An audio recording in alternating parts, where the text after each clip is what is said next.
Hey everybody, it's Flyin Ryan here with a review of the Hisky HCP60. This is currently the world's smallest 3D collective pitch helicopter, and it really is a tiny little guy. I don't know if it really comes across on camera quite well, but it is quite small, and it is fully 3D capable, collective pitch, so the blades, rotate and allow it to fly upside down and do TikToks and all that kind of stuff. However, I did find that it seems a little weak to me. It doesn't have a ton of punch. Sometimes, even just, I just fly in normal mode, not even doing 3D. I'll give a full throttle punch and it barely will lift. Sometimes it just feels really bogged down. So I don't think you're going to be able to do super hardcore 3D with this, but you can do loops and just fly to inverted and doing inverted circuits and stuff like that. But I don't think don't expect to be slamming it back and forth doing TikToks like that or anything. I don't think it just doesn't seem like it has the power for that. We'll go ahead and get into the extras here. So we've got these normal blades, which are what come on it. The green blades were the spares, but I prefer the look of the green, and they're just brighter and easier to see, so I put the green blades on immediately. But you do have, an extra set of blades and tail rotor there, just in two different colors. And then we've got a bunch of spare parts. I can't really get that to focus in, but just a bunch of little linkages and screws and stuff. And then looks like we've got an Allen wrench and a screwdriver in there as well. We've got a little USB powered dual port charger here, but it only comes with one battery, and it's kind of the text is sort of ripped up on it, so you can't really see it, but that says 180 milliamp hours. 1S LiPo with the micro low-C plug. So 180 milliamp hours, and that takes about 17 minutes to charge, and you get about 4.5 minute long flights, and there's no LVC warning or anything, so you'll want to use a timer or something, especially if you're doing 3D and you don't want to end up slamming it upside down.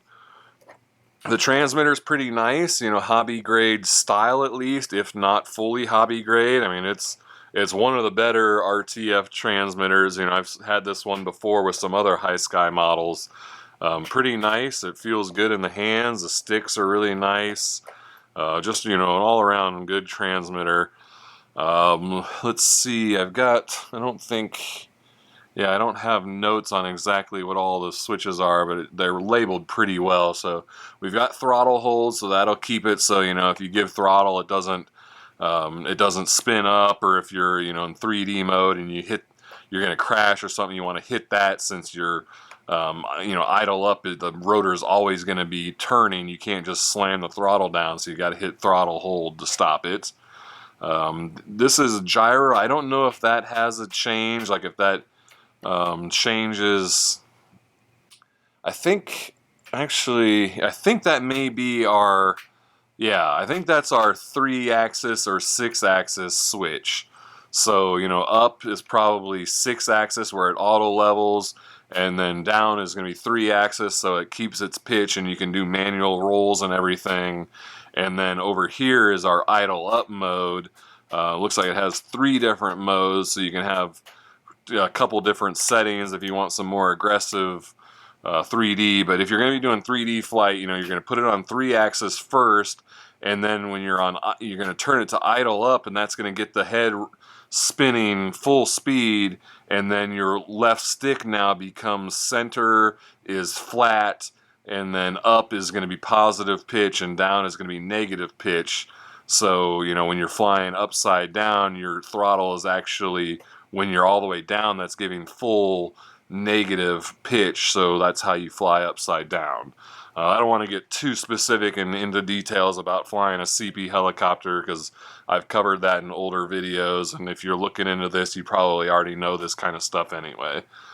And then this is our dual rate switch here, so you've just got 2 different rates.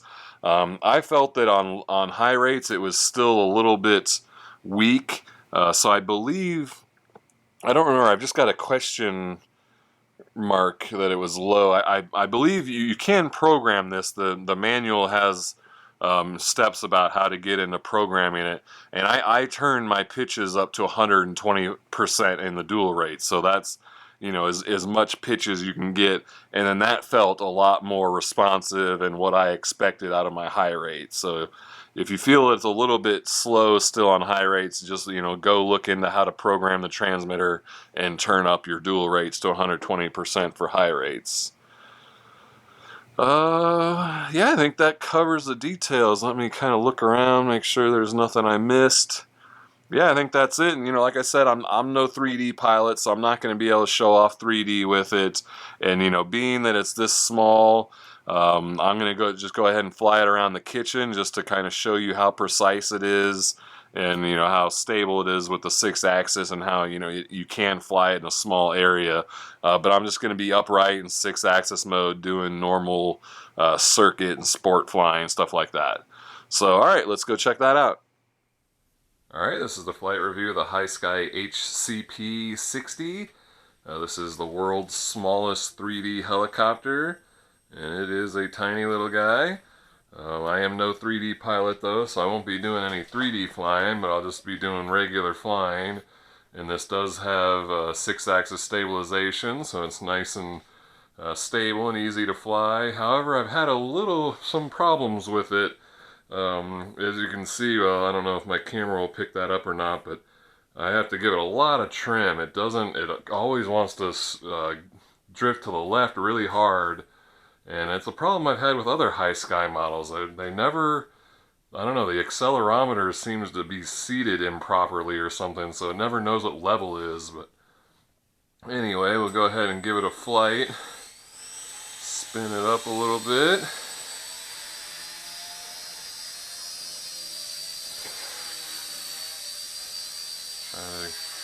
Get it steadied out a bit. Yeah, even with all that trim, it's still wanting to drift off to the left.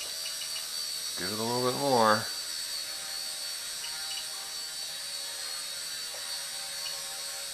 And it seems to me like, I don't know, this doesn't seem like it would be a great 3D helicopter. It seems to get bogged down a lot. Like, I'll give it a full throttle punch. That's full throttle, full throttle, full throttle. Full throttle, full throttle. It doesn't really seem like it has the power, but maybe, you know, in idle mode where you've got the constant head speed, it's better. But I don't know, it seems like the motor kind of comes and goes. Doesn't really quite seem like it'd have the power to do much 3D, but maybe mild stuff, you know, just kind of flying inverted and whatnot. You probably can't get too aggressive with it. But anyway, I'll just do some regular flying just to kind of show how smooth and stable and precise it is. I am a big fan of 6-axis in helicopters. It makes them much more of a joy to fly. You can fly them in small areas like this, especially these little helicopters.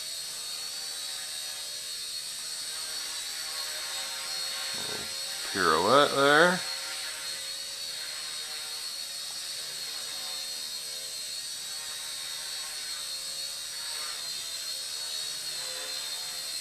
Trying to get a funnel going. Can't stay out in the center of the room. There we go. Hear it bogged down? That's full throttle, full throttle. I don't understand why it does that. Full throttle. I don't know.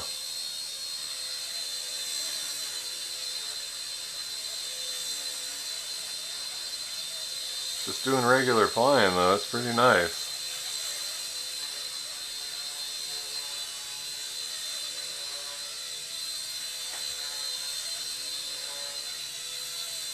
I've got it turned up to 120% rates too. I felt that 100% was not quite enough, and 120% is still, and it gives a little more snappiness, but it's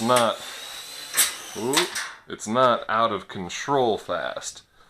So it still, you know, gives me the precision to make tighter moves and then get out of trouble if I need to. Yeah, now what's it doing? Yeah, that happens sometimes too, where it's like a hard crash knocks the accelerometer's brain loose and it forgets what level is. There it wanted to just constantly drift off to the side. Let me go ahead and restart it. Just do a little bit more flying before we call it quits.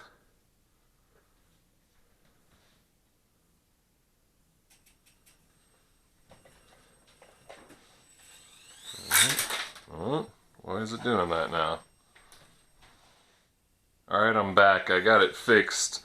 This servo is like locked up or something. It was jammed all the way up in the top and wouldn't come down, so I just kind of forced the little bar down, and then it finally freed itself up. So now it's back to flying normal. So let's go ahead and give it just a little more quick spin and then try to take it in for a landing.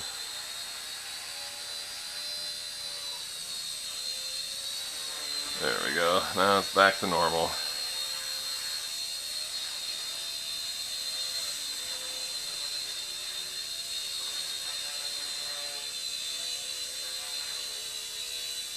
Full throttle, full throttle. I think the battery's kind of dying on me. Alright, let's get into the landing before it gives out.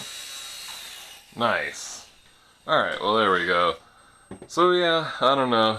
A little iffy, but yeah, I think my crash somehow maybe got the servo jammed. Let me unplug this so it shuts up.